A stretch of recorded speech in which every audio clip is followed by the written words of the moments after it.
Hey guys, it's Crystal from MisfitInteractive.com, and I wanted to go over just a quick tip for Twitter that I thought might be useful for some people. They may not realize this functionality exists. So we're doing this on the desktop. I don't know the process for the phone necessarily because I'm on my desktop most of the time coding websites. I mean, that's what I do.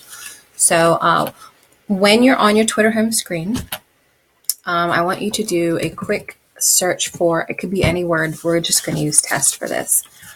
And then on the left here, you're going to see filters. And you can do a couple different filters here, but the one I want to show you is near you, obviously all languages. And then you can actually go to advanced search and add in your location. If I want to be specific and look at Gettysburg, I can do that.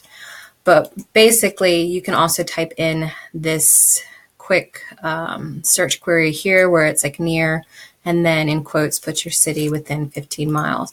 Now, the reason I think this is useful is because part of the idea of marketing on Twitter, especially for a local business, if you're global, it's slightly different in how you do this outreach. But for a local business, this is useful because right now it's showing me everybody within 15 miles of my location, well, within Gettysburg, what they're posting about. For example, this guy is posting about a picture he took at the outlets here in Gettysburg. The reason that's useful is because I can interact with him. Maybe I can just like it, which I did yesterday. There was another post someone did earlier of this cool cloud. Actually, there it is right there. That my husband and I saw the same cloud when we were out visiting the local ice cream shop. And I actually responded to him and mentioned that we were there too. And he liked my response, and that opened up a little bit of a dialogue between us.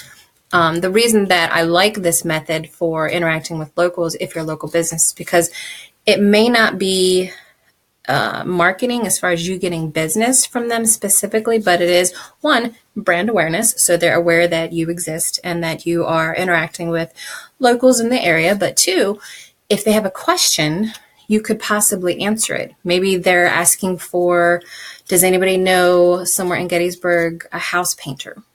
Or maybe they want to know recommendations for where to eat tonight. You can provide this information, and while it's not relative to your industry necessarily, it is, again, creating that brand awareness and creating that trust, and you're being helpful and you're providing a value to somebody. And the top three things that I always talk about with social media is you need to tell your story, number one.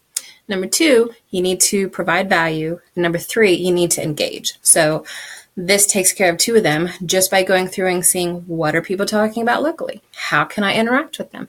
Even if it has nothing to do with web design for my industry or anything like that, I'm being helpful to the locals. They're going to be aware of my name. That's going to be word of mouth recommendations later on. So quick tip, it may be helpful for some of you. If you're a local business, it might be very helpful. But try it out. Let me know if you have any success with interacting with these people. Thanks.